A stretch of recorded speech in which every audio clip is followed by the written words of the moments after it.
오늘은 종교개혁 주일입니다. 제가 10월 달에 종교개혁의 이 표어 슬로건은 오직 믿음, 오직 은혜, 오직 성경, 오직 하나님께 영광이라고 하는 그러한 표어를 걸고 많은 사람들이 종교개혁에 참여했고, 또 종교개혁은 하나님의 은혜로 이루어져서 오늘 우리 개신교가 세워지게 되었다는 말씀을 여러분들에게 드렸습니다. 그러면 도대체 왜 사람들이 종교개혁을 했으며 또 많은 사람들이 종교개혁에 참여하고 그 당시에 이 가톨릭의 이 신자의 자리를 버리고 교회의 신자의 자리로 옮겨 앉았는가? 도대체 왜 그랬는가에 대해서 한번 생각해 보기를 원합니다. 어떤 분은 그렇게 얘기하더군요. 인생의 목적은 행복이라고. 그러나 여러분, 우리 인생의 참된 목적지는 영생에 있음을 알아야 할 것입니다. 아무리 인간이 이 땅에서 행복하게 산다 할지라도 그가 영생의 삶을 살지 못한다면 그 행복은 그저 지나가는 것에 불과하기 때문입니다. 오늘 들어오시면서 우리 교회 마당에 단풍나무가 빨갛게 물든 것을 보셨을 겁니다. 어떤 성도님은 그걸 보고 벌써 사진을 찍더라고요. 아마 요즘에는 핸드폰에 다 사진기가 거의 대부분 다 있으니까 이제 오늘 사진을 찍지 아니하시면 저 단풍은 사라집니다. 이번 주간에 일기예보를 보니까 비가 한번 온다고 그러죠. 그리고 날씨가 추워지고 바람이 분다고 그럽니다. 그 비가 한번 오고 날씨가 추워지고 바람이 불면 여러분들이 오늘 보신 저 아름다운 단풍은 언제 그랬더냐는 듯이 다 떨어지고 말 것입니다. 아마 다음 주부터는 좀 추한 모습으로 변할 것이고 얼마 안 있으면 앙상한 가지만 남을 것입니다. 같은 원리로 우리가 만약 우리의 삶 속에 또 우리의 신앙 속에 영생을 소유하고 있지 못하다면 우리의 삶은 이 땅에서의 행복은 마치 일장춘몽처럼 잠시 지나가는 아름다움에 불과할 것이라고 하는 사실입니다. 종교개혁자들이 종교개혁을 일으킨 이유, 특별히 마틴 루터가 종교개혁을 일으킨 이유가 무엇인가 하면 그는 가톨릭의 신부였음에도 불구하고 자신이 영생을 얻었다고 하는 확신을 가지지 못했습니다. 그는 많은 신도들을 가르쳤고 그들의 예배를 인도했음에도 불구하고 그는 자기 자신이 구원의 확신을 가지고 있지 못했습니다. 자신이 영생할 것을 확신하지 못했습니다. 왜냐하면 그는 가톨릭이 가르치는 교리를 따라 자신의 영생을 확신할 수 없었기 때문입니다. 그래서 그는 이 고행도 해 보았습니다. 고행. 그 가톨릭도 그렇고 또 불교도 보면 이 고행을 하면 뭔가를 얻을 것이라고 하는 그런 가르침이 있죠. 고행을 하면. 그래서 이 가끔 TV에 보면 이 티베트 불교를 있는 사람들이 그 티베트 불교의 성지에 그 방문을 하는데 그냥 비행기 타고 차 타고 가는 게 아니라 걸어가면서 절하고 또 3번 걷고 또 절하고 그러면서 무릎에다가 아예 이 가죽 치마 같은 걸 아예 두르고서 먼 길을 무릎 꿇고 엎드리고 또 일어나고 엎드리고 일어나고 그러면서 갑니다. 왜 그 고생을 하시지 아십니까? 그렇게 하면 영생, 구원이 온다라고 생각하는 거예요. 뭔가 깨달음이 올 것이고 그 깨달음 속에 구원이 올 것이라고 생각하는 겁니다. 가톨릭에도 그러한 모습이 있었습니다. 그래서 마틴 루터는 무릎으로 그 높은 베드로 성당의 그 계단을 무릎으로 기어 올라갔다 합니다. 여러분, 무릎으로 기어 올라가는 거 여러분 해보셨어요?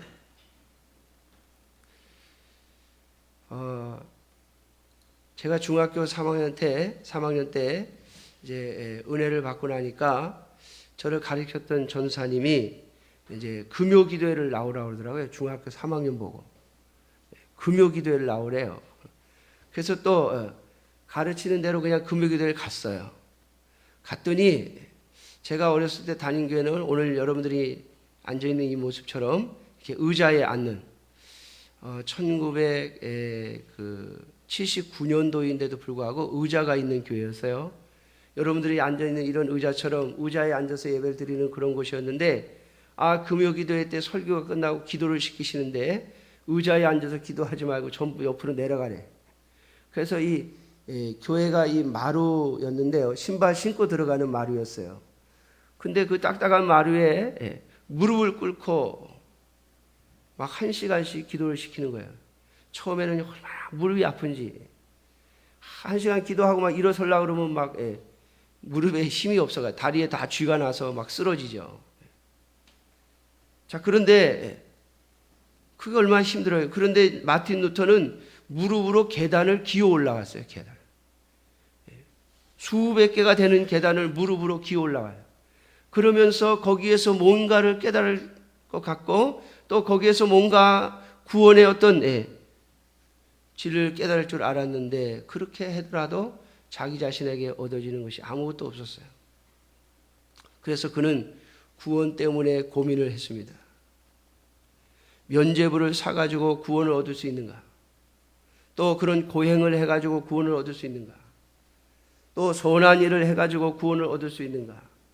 그런 구원에 대해 고민하다가 어느 날 로마서 1장의 말씀을 읽는 가운데 깨달았죠. 오직 의인은 믿음으로 말미암아 살리라. 구원은 믿음으로 말미암아 온다고 하는 것을 마틴 루터가 깨닫고 그가 그렇게 외치기 시작했던 것입니다. 그래서 많은 사람들이 마틴 루터뿐만 아니라 그 마틴 루터 시대의 많은 이 가톨릭 신자들이 자신의 구원에 대하여 면죄부도 사보고 선한 일도 해보고 그리고 고행도 해봤는데 구원의 확신이 없는 거예요. 그런데 마틴 루터가 가르쳐준 대로 하나님의 말씀을 보니까 하나님의 말씀에 오직 의인은 믿음으로 말미암아 살리라 하셨다는 그 말씀을 듣는 순간 많은 사람들이 그렇구나, 하나님의 말씀대로 우리가 예수 그리스도를 주님의 복음을 믿음으로 말미암아 구원을 얻는 것이구나 라고 하는 것을 깨닫기 시작하고 많은 사람들이 이 믿음으로 구원 얻는 복음에 그리고 이 개신교에 참여하기 시작한 것입니다. 사랑하는 성도 여러분, 참으로 영생은 우리의 구원은 믿음으로 오는 것입니다.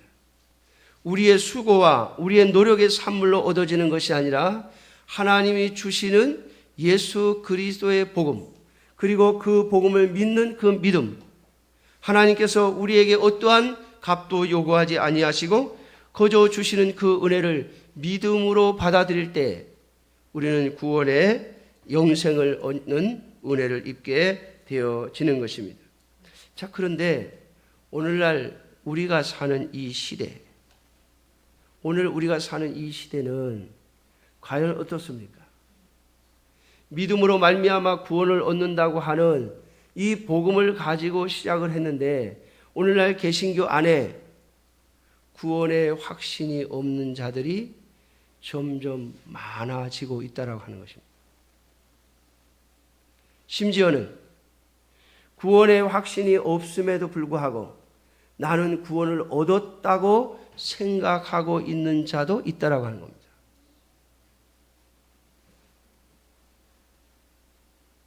그래서 오늘 저는 여러분들에게 참된 영생의 길이 무엇인가를 성경을 통해서 또 한 번 이야기하기를 원하는 것입니다. 오늘 본문을 보면 너희가 성경에서 영생을 얻는 줄 생각하고 성경을 연구하거니와 이 성경이 곧 내게 대하여 증언하는 것이니라. 예수님께서 하신 말씀이죠. 사랑하는 성도 여러분, 영생은 성경으로부터 오는 겁니다. 다시 말하면 성경을 모르면 영생을 얻을 수 없습니다. 여러분, 영생이 무엇입니까? 말 그대로 하면 그것은 영원히 산다는 거예요. 자, 우리의 이 그리스도인들의 신앙으로 하면 예수 그리스도를 믿는 자는 부활의 은총을 입죠. 그래서 우리는 믿음의 형제들의 죽음에 대하여, 이 땅에서의 죽음에 대하여 뭐라고 말합니까? 잠잔다고 말합니다. 그래서 저는 믿음의 사람들, 믿음 안에서 이 세상을 떠난 사람들에 대하여 고자를 제가 붙이지 않는다 그랬어요. 제가 이 믿음 안에서 죽은 성도들에 대해는 장례를 치를 때 고자를 붙이지 않습니다. 고 아무개 집사님, 고 아무개 성도님 이렇게 안 합니다. 왜? 죽은 게 아니라, 흘러간 것이 아니라 살아있기 때문입니다. 이 땅에서의 육신은 잠시 잠들어 있고 그 영혼은 하나님 앞에 지금도 살아있기 때문에 죽은 것이 아니에요. 진짜 죽은 거는 누가 죽은 거냐? 지옥 간 사람이 진짜 죽은 겁니다. 그 영혼이 지옥에 간 사람은 진짜 죽은 겁니다. 왜? 그는 예수님께서 오시면 육체와 다시 결합해서 부활해서 육신이 함께 지옥으로 갈 것이기 때문입니다. 그래서 예수 그리스도를 믿지 않고 죽은 자들에 대하여는 고자를 붙여도 상관이 없습니다. 그러나 하나님의 성도들에게는 고자를 붙일 수 없습니다. 왜냐하면 죽은 것이 아니라 잠자는 것이며 영원히 사는 자가 되었기 때문입니다. 영생을 한다고 하는 것, 말 그대로 하면 영원히 사는 것을 말하는 것이죠. 그러나 여러분, 영생은 어디에서 오는 것이냐? 그것은 곧 하나님과 예수 그리스도를 아는 데서 오는 겁니다. 요한복음 17장 3절에 예수께서 이렇게 말씀하셨죠. 영생은 곧 유일하신 참 하나님과 그가 보내신 자 예수 그리스도를 믿는 것이니라. 아멘. 네. 여러분, 유일하신 참 하나님과 예수 그리스도를 아는 것이라, 제가 잘못 읽었습니다. 아는 것이라 했습니다. 여러분, 하나님을 알고 예수 그리스도를 바르게 아는 것을 영생이라고 주님은 그렇게 말씀하셨습니다. 그래서 오늘 본문에도 보면 너희가 영생을 얻는 줄 알고 성경을 연구하는데 그 성경이 곧 누구에 대하여? 나 예수에 대하여 증언하는 것이라 했어요. 그러니까 예수님에 대하여 제대로 알려면, 하나님에 대하여 제대로 알려면 뭘 봐야 해요? 성경을 봐야 해요. 성경을 보지 않고는 하나님도 예수 그리스도도 정확하게 알 수가 없습니다. 물론 성경이 없던 시절에는 하나님께서 직접 하나님을 보여주셨습니다. 하나님이 직접 인간에게 말씀하셨고 하나님의 선지자들을 통해서 직접 말씀하셨습니다. 그러나 오늘 우리는 하나님에 대하여 성경을 통해서 알 수 있고 이 성경이 바로 우리에게 영생을 가져다주는 통로라고 하는 사실을 알아야 할 것입니다. 자, 하나님을 안다, 예수 그리스도를 안다라고 하는 이 말, 여러분 성경에서 안다라고 하는 것은요, 지식적으로도 아는 것이고 관계적으로도 아는 거예요. 다시 말하면 지식적으로 알고 관계적으로 동행하는 것을 하나님을 안다 이렇게 말하는 겁니다. 그래서 창세기 5장 24절에 보면 에녹이라고 하는 사람이 있습니다. 이 에녹이라고 하는 사람은 65세의 아들을 하나 낳았는데 아들을 낳기 전에는 하나님을 몰랐어요. 하나님을 잘 몰랐어요. 그런데 아들을 낳고 나서 그가 낳은 아들이 무두셀라인데, 무두셀라, 제가 요즘에 조금 회의를 느끼는 게 있어요. 제가 이렇게 성경 설교하다가 무두셀라 그런데 우리 성도님들이 도대체 무두셀라는 어느 집 아들이냐, 그 사람은 도대체 어디에 등장하는 사람인가, 이렇게 말씀하실까 하는 걱정이 있어요. 여러분, 무두셀라는 성경의 창세기에 나오는 사람 중에 가장 오래 산 사람이죠. 몇 살 살았어요? 우리 초등학생은 안 해. 969세. 이 에녹이 65세에 이 무두셀라를 딱 낳고 나서 그때부터 하나님과 동행하기 시작했다, 이렇게 말합니다. 창세기 5장 24절에 에녹이 무두셀라를 낳고 하나님과 300년 동안 동행했다. 그리고 나서 365세에 죽음을 맛보지 않고 하나님께 부름을 받아갔다 합니다. 히브리서 11장은 하나님과 동행한 것에 대하여 이렇게 말합니다. 하나님을 기쁘시게 했다. 여러분, 하나님과 동행한다, 이것은 다른 말로 하나님을 기쁘시게 했다라고 하는 것을 의미합니다. 자, 그렇다면 우리가 하나님과 동행하고 하나님을 기쁘시게 하려면 뭘 알아야 돼요? 하나님에 대하여 알아야 해요. 그러므로 영생을 얻는 것은 하나님을 알아야 하는 것이고 하나님이 보내신 예수 그리스도를 알아야 합니다.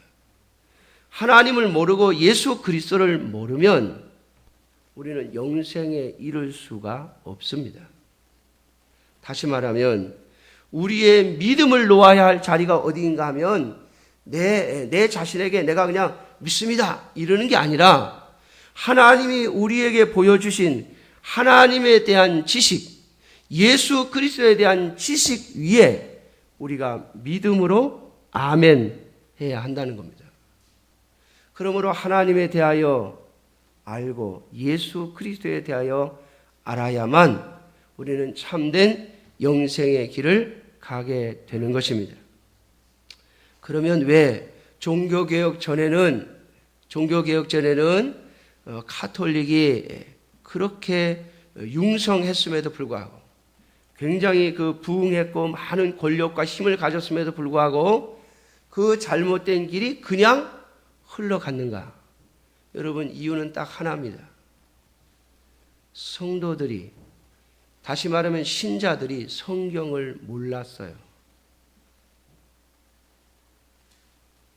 카톨릭에서 성경을 라틴어로만 딱 해놓고 히브리어, 헬라어 성경을 라틴어로 번역을 해놓고 라틴어로만 설교하고 라틴어로만 본문을 읽었어요, 성경을. 그러니까 성도들은 라틴어를 모르니까 일반 사람들은 성경의 내용에 대하여 정확히 알지 못했습니다. 그저 신부가 이야기해 주는 것으로 아는 거예요. 그러다 보니까 잘못 이야기를 해줘도 그게 잘못된지를 모르는 겁니다. 그러니까 점점 카톨릭의 성당은 화려해지기 시작했고 거대해지기 시작했습니다. 왜? 이게 커지고 거대해져야 뭐가 생겨요? 권위가 생긴다고 생각하기 때문에. 그 다음에 모든 이 신앙을 의식적으로 다 바꿉니다. 그래서 기도문도 다 정해줍니다. 여러분, 요즘에 우리 개신교인들 중에 그런 분들이 있어요. 기도문을 좀 정해줬으면 좋겠다 하는 분들이 있어요. 내가 기도는 못하는데 기도문을 이렇게 좀 딱 적어가지고 딱 보고 그 틀에 의해서만 딱 하게. 마치 주기도문 하듯이 말이죠. 카톨릭 신자들은 보면 이 기도문이 다 정해져 있어요. 뭐 결혼식 때 하는 기도문, 장례식 때 하는 기도문, 뭐 아침에 하는 기도문, 점심에 하는 기도문, 저녁에 하는 기도문, 기도문이 다 정해져 책으로 다 만들어져서 그걸 그냥 줄줄줄 읽어요. 여러분, 이렇게 신자들을 우민하게 모르게 만들어 버린 겁니다. 그런데 어떻게 종교개혁이 일어났느냐? 하나님께서 종교개혁이 일어나기 전에 이 성경을 독일어로 번역을 한 사람이 있었습니다. 그래서 일반 서민들이 읽을 수 있는 글로 성경이 번역됐습니다. 그리고 영어로 번역되고 프랑스어로 번역되고 각각 그 나라 일반 국민들이 읽을 수 있는 글로 성경이 번역이 되면서 성도들이 그 성경을 읽기 시작했습니다. 그러니까 마틴 루터, 칼빈, 존 낙스 이런 분들이 종교개혁을 할 때 신자들이 성경을 보고 맞다. 저분들이 가르쳐주는 말씀이 맞는 거야. 이게 옛날에 신부들이 하던 말들이 이게 틀린 거야. 이걸 알게 된 겁니다. 여러분 제가 전에 말씀드렸습니다마는 가톨릭에서는 이 마리아를 숭배하죠. 이렇게 얘기하면 가톨릭인들은 우리는 숭배하는 게 아니다 그럽니다. 그저 예수님을 낳은 어머니니까 예수님에게 직접 기도하는 것보다 어머니를 통해서 기도하면 더 기도가 잘 들어지기 때문에 우리가 마리아를 통해서 기도하는 것이다 이렇게 말합니다. 근데 여러분 성경에 주님께서 마리아를 통해서 기도하라는 말씀이 있습니까? 오히려 성경을 읽어보면 예수님께서 마리아에게 뭐라고 그럽니까? 여자여 이렇게 말합니다. 요한복음에 보면 2번 나옵니다. 여자여 이 일이 나하고 무슨 상관이 있습니까? 이렇게 말합니다. 아니 어머니 보고 어머니라고 안 하고요. 왜 예수님께서 그렇게 말씀하셨을까요? 왜 그리고 요한복음은 그것을 기록해 놓았을까요? 마리아가 분명 예수님을 낳아 기른 동정녀이긴 합니다만 하나님께 쓰임받은 큰 믿음의 사람이기는 합니다만은 마리아도 예수님과 우리와 똑같이 예수 그리스도를 믿어야만 구원을 얻는 인간에 불과하다는 사실입니다. 그걸 알려주기 위해서 예수님께서 일부러 두 번이나 예수님의 어머니를 가리켜서 어머니라고 안 하고 여자여 이렇게 말하는 것을 성경에 기록해 놓은 겁니다. 여러분 이걸 우리가 성경을 읽지 못한 상태에서는 성경을 모르는 상태에서는 얼마나 논리적입니까? 우리도 그러잖아요. 직접 얘기해서 잘 안 들어줄 것 같으면 돌려서 얘기하잖아요. 돌려서. 그 사람하고 좀 친한 사람이나 아니면 그 사람한테 좀 영향력을 미칠 만한 사람 그런 사람한테 쓱 돌려 이야기하면 어떻게 됩니까? 해결이 되는 거죠.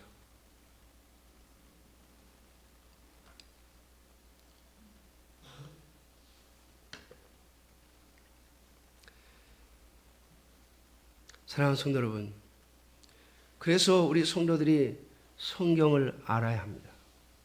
성경은 하나님에 대하여, 예수 그리스도에 대하여, 그리고 하나님을 만난 사람들이 어떻게 하나님을 만나고 하나님과 어떤 대화를 했고 하나님이 그들을 어떻게 다스리셨고 하나님이 그들을 어떻게 벌 주셨는가, 예수님을 만난 사람들이 어떻게 구원을 받았고 어떤 사람들이 예수님을 거절해서 구원에 참여하지 못했는가, 그걸 통해서 예수님에 대하여 하나님에 대하여 우리가 깊이 알아갈수록 그리고 하나님에 대하여 예수님에 대하여 정확히 알수록 우리는 영생의 길을 가는 것입니다.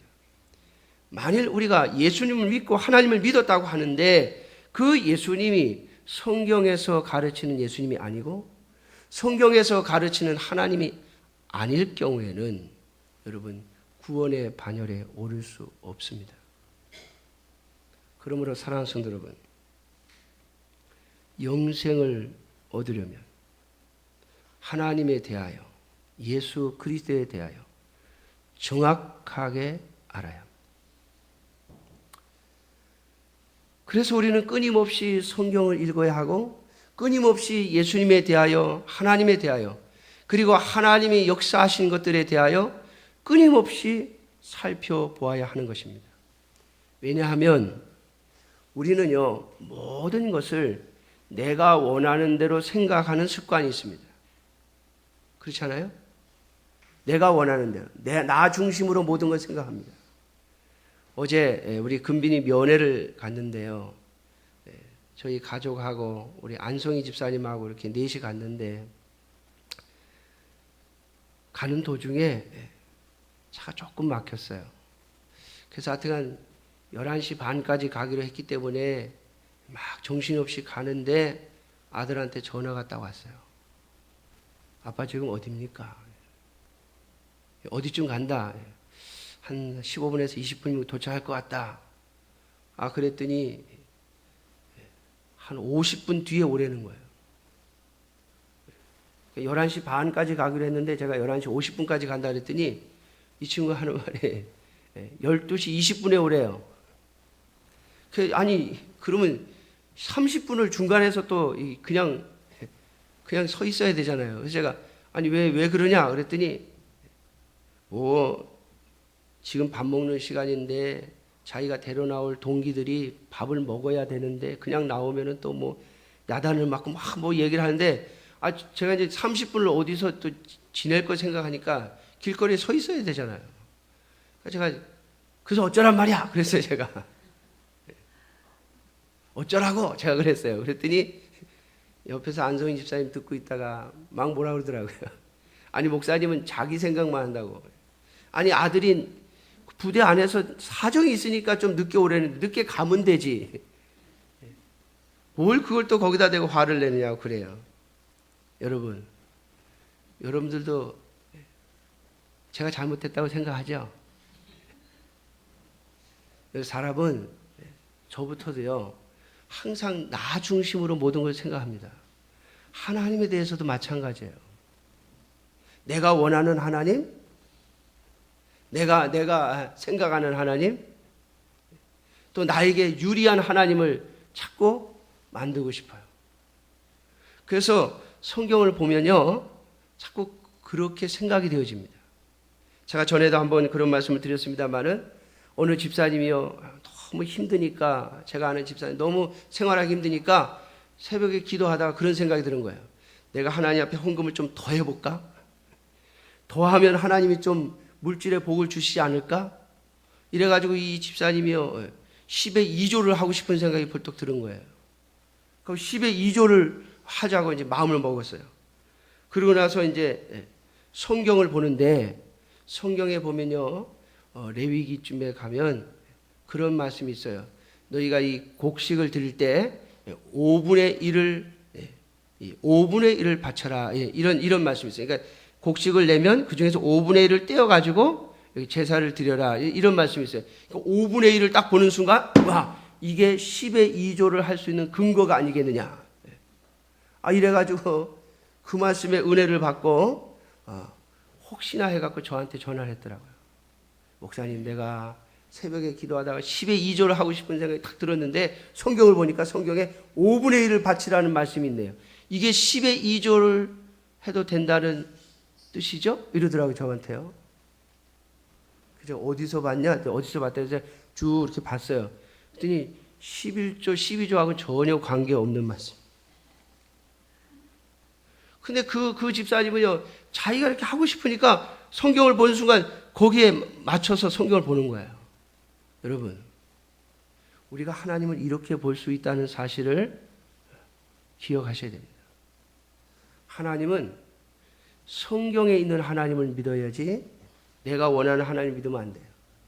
그래서 우리가 성경을 한 번 보고 할 게 아니라 한 번 은혜 받았다고 그 성경을 또 볼 것이 아니라 그냥 덮을 것이 아니라 또 보고 또 보고 또 봐야 합니다. 그럴 때마다 이런 하나님이었구나. 이런 하나님이시구나. 예수님이 이런 분이구나. 예수님이 하신 말씀이 이런 뜻을 품고 있구나. 여러분, 끊임없이 성경을 또 보고 또 보고 또 봐야 합니다. 제가 지지난주인가요? 한 2주 전에 탕자 이야기, 아버지의 재산을 분깃을 받아가지고 다 날려버리고 거지가 돼서 돌아온 아들 이야기를 했죠. 그때 제가 제목을 그렇게 했습니다. 집 안의 탕자. 우리는 작은 아들만 자꾸 생각하는데 성경을 잘 읽어보면 주님이 이야기하시는 목적이 큰 아들에게 있는 거예요. 큰 아들에게. 물론 작은 아들 이야기도 하는 거예요. 그러나 궁극적인 목적은 큰 아들이에요. 집안에 있는 것 같은데 아버지하고 마음이 갈라져 있는, 아버지의 마음을 전혀 이해하지 못하는,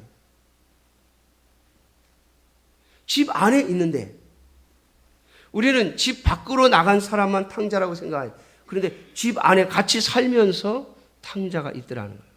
사랑하는 성도 여러분, 성경은 끊임없이 또 살펴보고 또 살펴봐야 됩니다. 그래서 성경이 말하는 하나님, 성경이 말하는 의미를 끊임없이 찾아내야 돼요. 그래서 그 하나님을 믿고 그 예수 그리스도를 믿어야 우리에게 영생의 길이 얻어지는 겁니다. 그러므로 여러분, 이단은 아무리 열심히 믿어도 거긴 구원이 없습니다. 왜? 그들은 하나님과 예수 그리스도를 잘못 알고 믿기 때문에 그랬어요. 여러분, 이단의 열심이 얼마나 대단합니까? 이단에 빠진 사람들을 보면요, 뭐 시간도 거기다 다 갖다 바치고 또 얼마나 열심히 공부하는지 몰라요. 우리 이웃에 있는 어느 집사님이 이단에 빠져가지고요, 노문리에서부터 양평까지 성경 공부를 하러 매일 간대, 매일. 아니, 그 교회에서 있을 때는 그렇게 열심히 안 하더니 이단에 빠져가지고는 얼마나 열심히 하는지, 노문리에서부터 양평까지 매일같이 성경 공부하러 다닌대. 여러분, 구원 받습니까? 못 받습니다. 하나님을 바르게 알고 성경의 하나님, 성경의 예수 그리스도를 알아야, 그리고 그분을 믿어야 구원에 이르는 겁니다. 참된 영생의 길을 갈 수 있는 여러분들이 되시기를 주님의 이름으로 축원합니다. 종교개혁 이후로 모든 개신교는, 지금도 우리 교회는요, 이 하나님의 말씀을 전하기 위해서 전 세계 모든 언어로 성경을 계속해서 번역하고 있습니다. 제가 몇 년 전에 들은 이야기에 의하면 이제 그저 몇십 개 정도밖에 안 남았어요. 세계 수많은 언어들로 다 번역이 되어지고 지금 그냥 몇십 개 남았어요. 그거 다 번역되면, 그분들은 그러더라고요. 그거 다 번역되어지면 예수님 오시지 않겠느냐. 여러분, 성경을 왜 그렇게 힘들여서 가서 언어 배워가지고 그 말도 모르는 데 가서 다 배워가지고 그 나라 말로 다 번역해 줍니까? 왜 그렇습니까? 성경 속에 영생의 길이 있기 때문입니다. 그저 교회에 나와가지고 그저 믿어라, 아멘 해가지고 영생을 얻는 게 아니라 성경을 보고 있는 겁니다. 성경 속에서 영생을 얻는 겁니다. 그러면 아마 어떤 성도님들은 그럴 거예요. 목사님, 나는 글을 모르는데. 난 모르는데 어떻게 해요? 여러분, 듣지요? 그래서 여러분 예배에 더 많이 나와야 돼요. 그런 분들은. 뿐만 아니라 요즘에는 얼마나 좋은 세상인지 글자 몰라도요, 성경 읽어주는 기계도 있어요. 읽어주는 기계. 여러분, 영생을 위해서 10만 원도 투자 못합니까? 옛날의 성도들은 이 성경 하나를 얻기 위해서요, 성경이 없으니까 이걸 베껴서 성경을 전부 다 베껴가지고 자기 성경을 만들었어요.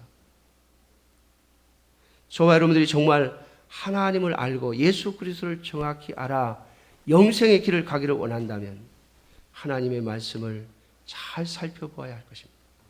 그리고 성경 속에 나오는 하나님, 성경 속에 나오는 예수 그리스도, 그리고 성경 속에서 하나님을 만나 예수 그리스도를 만나 구원을 얻은 사람들과 같은 길을 가야만 저와 여러분들이 구원의 반열에 오를 수 있음을 잊지 마십시오.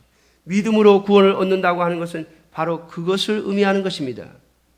믿음으로 구원을 얻고 은혜로 구원 얻는다는 것이 아무것도 안 하고 아무것도 몰라도 그저 그냥 아멘만 하면 구원 얻는다, 그런 뜻이 아니에요. 오늘날 우리 성도들이 오해하지 않기를 바랍니다. 사랑하는 성도 여러분, 좋은 결혼 생활이 되려면 끊임없이 남편에 대하여, 아내에 대하여 알아가야만 합니다. 제가 요즘에 좀 배우는 게 있어요. 우리 집사람이 내가 몰랐던 게 자꾸 보여요. 전에는 이제 막 그냥 막 다 누르고 살았는데 요즘엔 저런 생각도 하는구나. 저런 마음도 있었구나. 여러분, 그래야 이게 오래 가지. 상대방에서 전혀 알려고도 안 하고 알아주지도 않고 무슨 생각하는지 관심도 없고 그러면요, 그 관계가 금이 갑니다. 금이가 온전할 수가 없어요. 여러분, 진정한 부부는 서로 그래서 말을 많이 해야 돼요. 서로 자꾸 물어보고, 그랬냐, 그런 생각 했냐, 자꾸 생각도 해보고, 그래야만 그 관계가 유지됩니다. 그렇지 않고 너는 너대로 나는 나대로 관심 없고 그러면 여러분, 그거는 같이 살기는 사는데 이게 온전한 부부라고 말할 수 없죠. 여러분, 신앙생활도 마찬가지 원리입니다. 같이 교회에 붙어와서 앉아있긴 하는데 하나님에 대해서 알려고도 안 하고 예수님에 대해서 알려고도 안 하고, 그냥 결혼했으니까, 나 교회 들어왔고 세례 받았으니까 그냥 버리기 하겠냐, 이러면서 사는 것과 비슷하죠. 사랑하는 성도 여러분, 참된 영생의 길을 가는 여러분들이 되시기를 주님의 이름으로 축원합니다. 저와 여러분들의 생명이 끝날 때까지, 우리의 생명이 끝날 때까지 예수님에 대하여, 하나님에 대하여 끊임없이 알아가는 저와 여러분들이 되시기를 주님의 이름으로 축원합니다. 기도하겠습니다. 자비로우신 아버지 하나님,